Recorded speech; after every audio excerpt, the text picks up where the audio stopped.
terdapat hutan seluas kurang lebih 2 juta hektar yang dikelola Perum Perhutani. Di beberapa wilayah, pengelolaan hutan dilakukan bersama masyarakat setempat melalui Program Pengelolaan Hutan Bersama Masyarakat atau PHBM yang melibatkan Lembaga Masyarakat Desa Hutan atau LMDH. Namun demikian, terdapat wilayah-wilayah hutan yang belum terkelola baik. Keterlibatan masyarakat belum jelas. Kadangkala terjadi konflik antar petani penggarap. Akibatnya, hutan menjadi terlantar. Lahan-lahannya dibiarkan gundul. Dalam kondisi demikian, negara tentunya harus hadir, turun tangan memberi solusi. Untuk itu, Kementerian Lingkungan Hidup dan Kehutanan mengeluarkan kebijakan tentang perhutanan sosial dengan menerbitkan Permen Nomor 83 Tahun 2016 tentang perhutanan sosial dan Permen Nomor 39 Tahun 2017 tentang perhutanan sosial di wilayah kerja Perum Perhutani.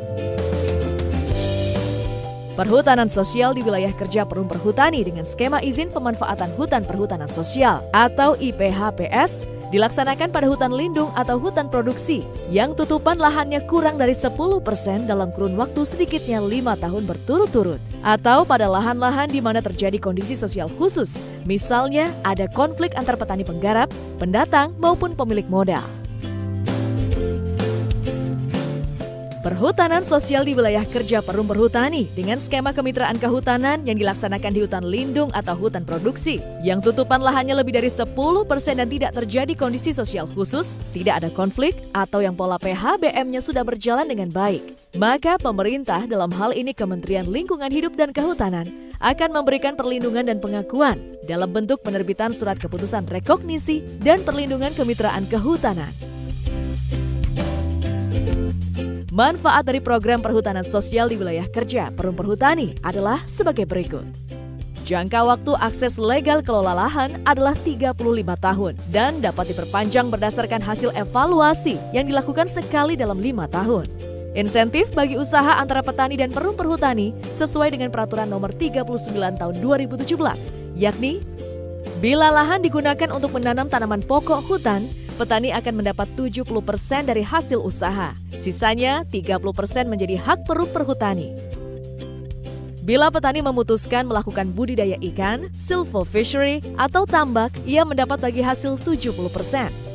Bila dilakukan budidaya tanaman multiguna, petani mendapat bagi hasil sebesar 80%. Bila dilakukan budidaya tanaman semusim dan ternak, petani mendapat 90% bagi hasil. Bila petani menjalankan usaha jasa lingkungan, ia mendapat bagi hasil sebesar 90%.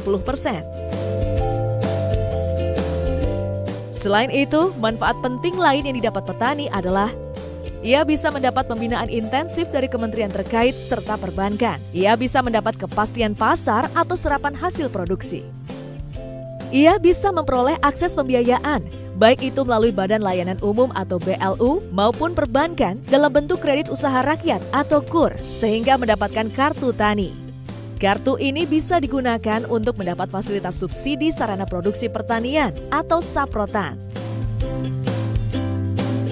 Kementerian Lingkungan Hidup dan Kehutanan proaktif memfasilitasi masyarakat yang mata pencaharian utamanya bergantung pada hutan di sekitar mereka tinggal, guna mendapatkan akses legal kelola lahan melalui kelompok tani, LMDH, gabungan kelompok tani atau Gapoktan, serta koperasi.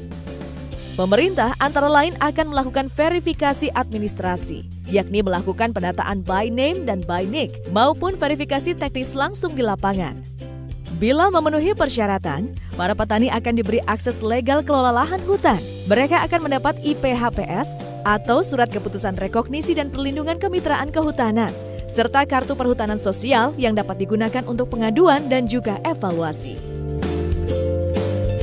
Bila di lokasi lahan terjadi konflik sosial, pemerintah turun tangan memberi penyelesaian yang adil melalui mediasi. Dengan begitu, konflik tidak berkepanjangan dan lahan-lahan terlantar dapat segera ditanami kembali. Berkat kampanye pemerintah gemar menanam, banyak penduduk yang mulai menikmati hasil dari menanami lahan mereka. Ini dilakukan untuk penghijauan, ikut serta mengatasi masalah perubahan iklim, sekaligus sebagai penambah penghasilan. Menanam kayu menjadi investasi. Tak sedikit keluarga yang menyekolahkan anak-anak mereka atau bahkan pergi naik haji dari hasil menjual kayu. Namun begitu, seringkali juga muncul pertanyaan dan keraguan. Masyarakat terkadang bingung menyangkut perizinan pengangkutan kayu saat hendak dikirimkan kepada pembeli. Bagaimana kalau truknya nanti dicegat petugas di jalan? Begitu pikir mereka. Sesungguhnya pemerintah tak ingin menyulitkan masyarakat yang hendak menjual kayu yang ditanam di lahan milik mereka sendiri. Kayu-kayu itu disebut sebagai kayu rakyat. Melalui kebijakan penatausahaan hasil hutan pada hutan hak atau hutan rakyat, pemerintah telah memberi banyak kemudahan. Harus diakui, sejak beberapa dekade, industri pengolahan kayu di Indonesia mengalami kekurangan pasokan kayu untuk dibuat mebel, perumahan, dan sebagainya. Karena itu, aktivitas masyarakat yang ikut menanam kayu dan kemudian menjualnya sangat didukung. Kegiatan ini tidak saja bermanfaat bagi kesejahteraan keluarga dan kemajuan industri, tetapi juga bagi ekonomi bangsa secara umum. Sekarang ini masyarakat tidak perlu lagi mengurus perizinan apapun ketika akan menebang dan menjual kayu. Sementara itu, pemerintah pusat telah mengimbau pemerintah daerah untuk menghilangkan segala retribusi terkait panen kayu rakyat. Guna melindungi kayu saat pengangkutan, telah ditetapkan aturan tentang nota angkutan penggunaan sendiri, serta surat keterangan asal-usul atau SKAU yang berlaku di seluruh wilayah Republik Indonesia. Bila kayu yang diangkut dan dijual adalah jenis-jenis yang sudah sangat dikenal dan lazim ditanam masyarakat, seperti duku, jambu, kelapa, jabon, dan sengon, dokumen angkutan yang digunakan adalah nota angkutan. Dokumen ini cukup dibuat sendiri oleh pemilik kayu. Formulir atau belangkonya juga cukup dibuat sendiri. Dokumen diisi dan ditandatangani sendiri oleh pemilik kayu. Penerbit dokumen ini tidak perlu diangkat oleh instansi manapun, cukup melapor kepada kepala desa atau lurah setempat dengan menunjukkan bukti identitas diri.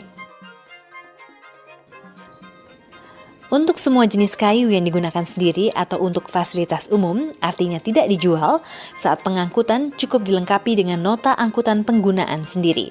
Sebagaimana nota angkutan, dokumen ini cukup diterbitkan sendiri oleh pemilik kayu. Sementara itu, untuk jenis-jenis kayu lainnya yang tidak memenuhi kriteria penggunaan nota angkutan maupun nota angkutan penggunaan sendiri, dokumen yang dibutuhkan adalah surat keterangan asal-usul atau SKAU. Dokumen ini diterbitkan oleh kepala desa setempat atau perangkat desa lainnya. Petugas penerbit SKAU ditetapkan oleh bupati atau wali kota melalui kepala dinas yang membidangi kehutanan dengan syarat yang bersangkutan telah memperoleh pembekalan teknis yang memadai. Apabila di desa atau kelurahan belum tersedia tenaga yang mumpuni, SKAU dapat diterbitkan oleh petugas dari desa atau kelurahan terdekat. Proses penerbitan SKAU cukup sederhana. Pemilik kayu mengajukan permohonan yang berisi informasi mengenai jenis kayu, jumlah batang, bundel atau ikat, serta volume atau berat kayu. Juga dicantumkan lokasi asal kayu dengan melampirkan bukti hak atas tanah. Petugas penerbit SKAU akan memastikan kebenaran asal-usul kayu dan kepemilikannya. Ia juga memeriksa kebenaran jenis, jumlah, serta volume yang akan diangkut. Dalam penerbitan SKAU, penerbit harus memastikan bahwa kayu tersebut benar-benar berasal dari hasil budidaya, lokasi tanamnya berada di luar kawasan hutan, dan penjual benar-benar memiliki bukti hak atas tanah di mana.